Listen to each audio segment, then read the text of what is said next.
طبعا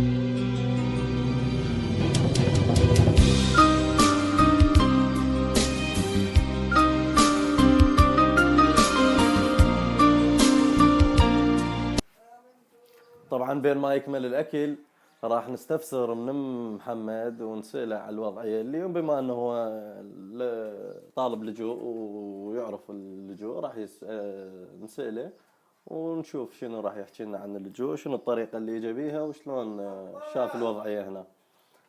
ابو جاسم. السلام عليكم شباب. انا صار لي 6 اشهر ببلجيكا، يعني يقول 6 اشهر 7 اشهر هيك صار لي ببلجيكا. فاطلب من كل من يشاهد هذا الفيديو انه يشاهده ويسمع شنو اللي قاعد احكيه. اكو هوايه ناس قاعده تبث على الفيسبوك مباشر وتقول لك اني احكي لك عن اللجوء. طبعا اللجوء ما اقرره اني ولا اقرره غيري ولا شيء، مهما ما يكون انه جينا احنا دوله اوروبيه، والدوله الاوروبيه بها قوانين، ولحد الان ما يعرف شنو هي القوانين.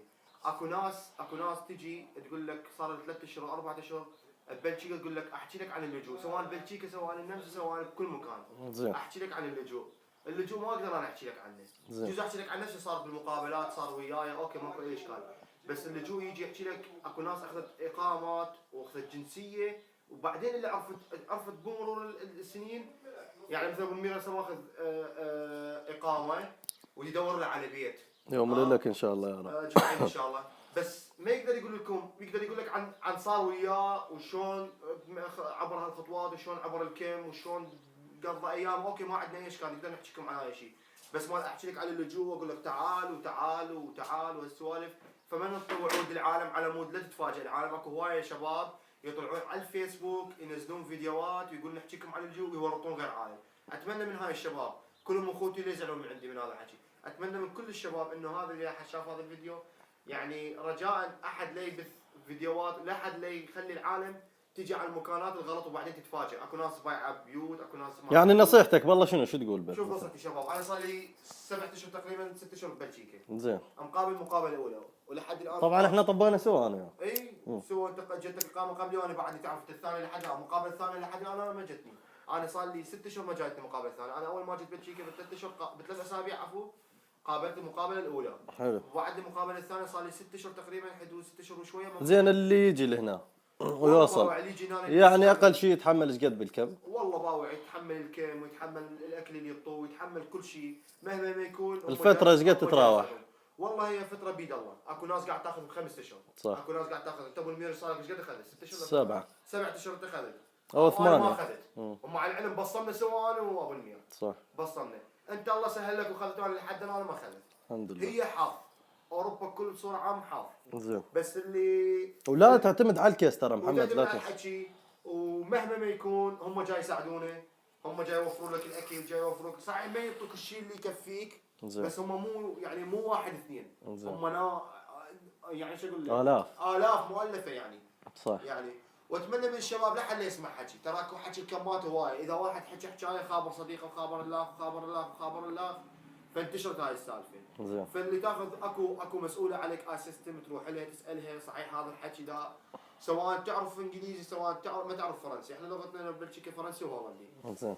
فاكو مترجمين بالكين بالصليب انه تسال انه تستفسر وتاخذ الكلام من عندهم، من هم هذول يجون اول باول من الكمساريه او من اللجوء، من الطالبين اللجوء يجيهم اول باول بالاشياء اللي تجي صح. يعني اذا الكمساريه قررت انه الاقامه ياخذها العراقي ورا سنه، فراح يوزعون هاي الاوراق مو على الشخص الواحد. زين. على الكم، ان الكم اكو 1000 اكو 500 اكو 600 حسب الكمات. فيا شباب اللي يطول خلقه واللي يطول شويه يحصل الله يسهل له يحصل. واللي يحكي اهم شيء لا كذب بالموضوع، لان هم الكذب يعرفوه. ثانيا استحمل، لان كلنا استحملنا. واللي عنده عائله الله يسهل له، سواء هنا هم موجودين سواء هم بالعراق، اللي مشميهم ان شاء الله يا ربي. ونتمنى ان شاء الله. شوف احنا ما لقينا الامان ببلدنا، لقينا الامان هنا الحمد لله والشكر. ومهما ما يكون نرجع اصلنا عراقيين والحمد لله والشكر. وكلنا نحن على البلد. واكو هوايه جماعه يجون يقول لك انا ارجع للبلد وانا دحين. يا شباب انت لما قاعد ترجع قاعد تعطي صوره للعراقيين، قاعد تاذي العراقيين الباقيين. تعرف ايش كم واحد احنا ببلجيكا قدم عوده؟ انا يجوز يعني يجوز احنا نعذر اللي عنده اسباب صحيح صارت، اللي عنده عائلته، اللي مريض، اللي امه ما تقدر بلياه، اللي متزوج، اللي ها متزوج واللي اخذ رفض ورجع، الله يسهل له حياه جديده ويرجع بالعراق احسن واحسن. بس والله يا شباب طولوا بالكم وتحصلون، واهم شيء قلت لكم انه تحكوا ويا المحقق بلا كذب، لان اوروبا ما يخفى عليهم شيء، هم جايين يساعدونا وجايين يوفرون كل شيء. على شنو اجانا اكذب لهم؟ هسه انا اذا صديقي كذب علي ما احبه، فانت غريب بهذا البلد تكذب عليهم ما يقبلوه، يعني يشوفوه كبيره مثل ما شوفها كبيره على نفسك وعلى غيرك. بس يا شباب مهما ما اقول لكم ومهما ما يشوفون هذا الفيديو ان شاء الله كلهم يشوفوه على جروب اللي باليوتيوب مغترب، قناة قناة يوميات مغترب. يوميات مغترب، بس هو المغترب عندنا معروف، هو يوميات مغترب على اليوتيوب. ان شاء الله راح تشوفون هوايه اصدارات ننزلها وهوايه فيديوهات راح ننزلها على اليوتيوب، وان شاء الله يا ربي الاقامه للكل. بس ارجع واقول لكم يا شباب ماكسيمال هنا ببلجيكا حسب الوقت وحسب اللي يجيك، يعني من لكم سعر المقابله. اكو ناس تاخذ ب5 اشهر، واكو ناس تاخذ ب6 اشهر، واكو ناس تاخذ ب8، واكو ناس صار لها سنه وكل شيء ما ماخذه يا شباب، على مود تعرفون. بس المعروف ببلجيكا سنه ان شاء الله. محمد هسه احكي لنا نحن اليوم وين المعزومين؟ اليوم يوم زياد الذهب من سوريا ومسوين لنا مقلوبه. مقلوبة سورية. مقلوبه سوريه. مقلوبة مو مقلوبة. وهي احنا نسميها مقلوبه. ايه. مقلوبه سوريه راح يسوونها، ومن تحدياته على قولتنا بالسوري. وراح ناكل من ديات زياد اليوم، ولسه رفقاتنا جايين بالطريق. عم نحكي سوري. ابو الزوق. ابو الزوق لابو الزو، والاكله الطيبه من ايده، ونقول له رحم الله والديك على الاستضافه الطيبه. ويا ربي ان شاء الله الكل العراقيين والكل السوريين اقامه طيبه، وان شاء الله بس نقول لكم ان شاء الله تحقيق الاماني اللي اخذ اقامه واللي ينتظر الاقامه، يا رب يسهل الكل. وشكر خاص كلش لدوله بلجيكا اللي ضمت اللاجئين، سواء انه اخذ اقامه وسواء ما اخذ اقامه. يعني بالنسبه لي هذا الشيء الحمد لله والشكر، شفنا الامان، شفنا الانسانيه ببلجيكا واوروبا كليتها. بس مهما ما يكون هناك شباب هواي يقولون انه العراقي مظلوم ببلجيكا. لا حبيبي العراقي ما مظلوم ببلجيكا، حاله حال السوري دي يعتبروه. بس قول لي ايش قد قدمتوا عوده؟ هواي شباب قدمت عوده، فقاعد يستفسرون. اكو ناس تقول كيسي انا ما اقدر ارجع للعراق، ورا اسبوع او ورا شهر يطلعون احصائيه من الرجوع للعراق راجعين بال2000 او 2500. طبعا يعتبروها بلد امن.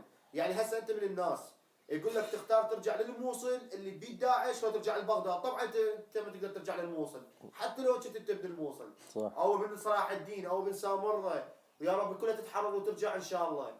ومهما ما يكون على فكره انا مصلاوي، يعني واخوي ابو المير بصراوي، والشرف بي والشرف كل عراقي وكل سوري. بس شوف يعني بدي اقول لك يعني ابو البصره اخذ وانا بالموصل اللي منطقتي ما اخذت بعد، هي حظ. بس مثل ما قلت لكم، بس هو سبب العراقي صار ببلجيكا. وذاك يوم شفت منشور على جروب احمد يونس منزلين على مود اكو يوم على اساس مظاهرات راح تصير للعراقيين ببروكسل، على مود اكو شباب سووها اللافتات وكملوها على مود يسوون مظاهرات انه ليش العراقي قبل فتره وزعوا لنا اوراق انه يتاخر اللجوء للعراقي. هاي الاوراق ما عرفنا صحتها شنو، هي توزعت. بس مهما ما اقول لكم كثرة العودة انه اعتبروها بغداد امنة.